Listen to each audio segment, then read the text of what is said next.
आता बातमी विधिमंडळाची। विरोधकांचे आरोप राजकीय हेतूने प्रेरित असून विकसित महाराष्ट्राचं उद्दिष्ट घेऊन सुरू असलेली वाटचाल कोणाच्याही टीकेमुळे थांबणार नाही असा निर्धार व्यक्त करत मुख्यमंत्री देवेंद्र फडणवीस यांनी आज विधानसभेत विरोधकांना सडेतोड उत्तर दिलं। महायुती सरकार केवळ तात्कालिक राजकारण न करता विकसित महाराष्ट्र 2047 हे दूरगामी ध्येय डोळ्यांसमोर ठेवून काम करत आहे असं मुख्यमंत्री म्हणाले।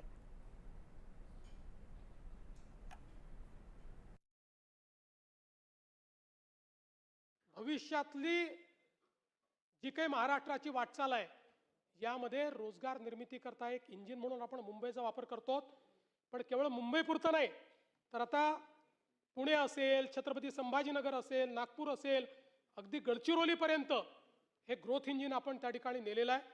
त्यामुळे मला विश्वास आहे की निश्चितपणे ज्या काही आपल्या अपेक्षा आहेत त्या अपेक्षा आपण पूर्ण करू। मी या निमित्ताने एवढंच सांगतो की हे जे सरकार आहे या सरकारला विकासामध्ये रुची आहे।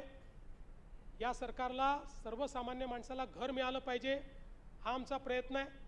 त्यामुळे कोणी किती टीका केली आम्ही टीकेला उत्तर देऊ, टीका ऐकून घेऊ, पण आमच्या कामावर त्याचा परिणाम होऊ देत नाही। आमचं काम हे सुरूच राहील।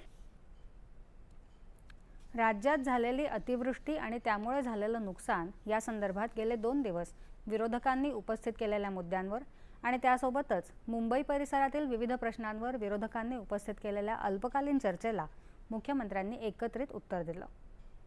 कनेक्टिंग लिंकच्या प्रवेशद्वाराजवळ दरड कोसळल्यामुळे विरोधकांनी टीका केली, मात्र 18 तासातच वाहतूक पूर्ववत करण्यात आली असं मुख्यमंत्र्यांनी सांगितलं। बोगदा आणि पुलाला कोणतीही संरचनात्मक हानी झाली नाही असं त्यांनी नमूद केलं। इस मिसिंग लिंक के बारे में भी पैसा ले लेकर सोशल मीडिया पर लिख रहे थे, उनको भी कह देना चाहता हूं, अगर महाराष्ट्र का अपमान करोगे छोड़ूंगा नहीं।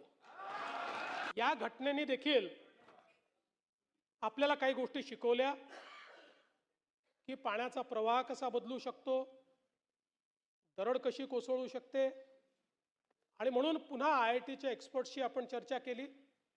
त्यांनी आपल्याला अजून काही ठिकाणी वायर मेश लावली पाहिजे, कुठून दरड कोसळू शकते असे आता नवीन आराखडा एक दिलेला आहे, तोही आपण करू, म्हणजे पुढच्या वेळेस कदाचित अशा प्रकारची घटना होणार नाही। मुंबईत अवघ्या 6 दिवसात जुलै महिन्याच्या सरासरीपेक्षा अधिक पाऊस झाला। वेगाचे वारे आणि 4 मीटरपेक्षा अधिक उंच भरती यामुळे परिस्थिती अधिक गंभीर झाली। अशा परिस्थितीतही विविध यंत्रणांनी प्रभावी कामगिरी केली असे गौरवोद्गार मुख्यमंत्र्यांनी काढले। मुंबई आणि मुंबई महानगर प्रदेशाच्या सर्वांगीण विकासासाठी राज्य शासनाने पायाभूत सुविधा, पूरनियंत्रण, पुनर्विकास, आधुनिक तंत्रज्ञान, जलसुरक्षा, वाहतूक व्यवस्था, आरोग्य सेवा आणि पारदर्शक प्रशासन यांचा समन्वय साधणारं व्यापक नियोजन हाती घेतलं आहे। या माध्यमातून मुंबईला भविष्यातील जागतिक दर्जाचं सुरक्षित आणि सक्षम महानगर म्हणून विकसित करण्यात येत आहे असं मुख्यमंत्र्यांनी अधोरेखित केलं। मुंबईतील पूरपरिस्थितीवर कायमस्वरूपी उपाय म्हणून 13,000 कोटी रुपयांचा एकात्मिक पूर नियंत्रण आराखडा केंद्र शासनाकडे मंजुरीसाठी पाठवण्यात आला आहे अशी माहिती त्यांनी दिली। मुंबई आणि MMR क्षेत्रात सर्वाधिक पायाभूत सुविधा गुंतवणूक आणि परकीय थेट गुंतवणूक या भागात येत आहे। त्यामुळे मोठ्या प्रमाणावर रोजगार निर्मिती होत असून मुंबई देशाची फिनटेक राजधानी आणि स्टार्टअप हब म्हणून उदयाला येत आहे।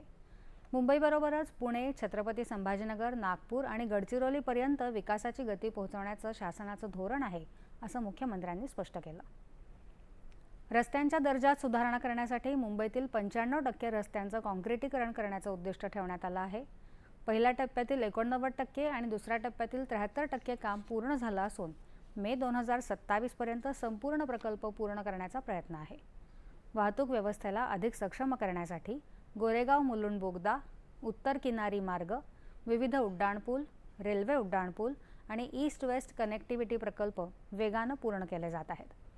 बहुमजली रोबोटिक पार्किंग आणि भूमिगत पार्किंग सुविधांनाही गती देण्यात येत आहे अशी माहिती मुख्यमंत्र्यांनी यावेळी दिली। राज्यातील लाखो आदिवासी आणि पारंपरिक वननिवासी बांधवांना आर्थिक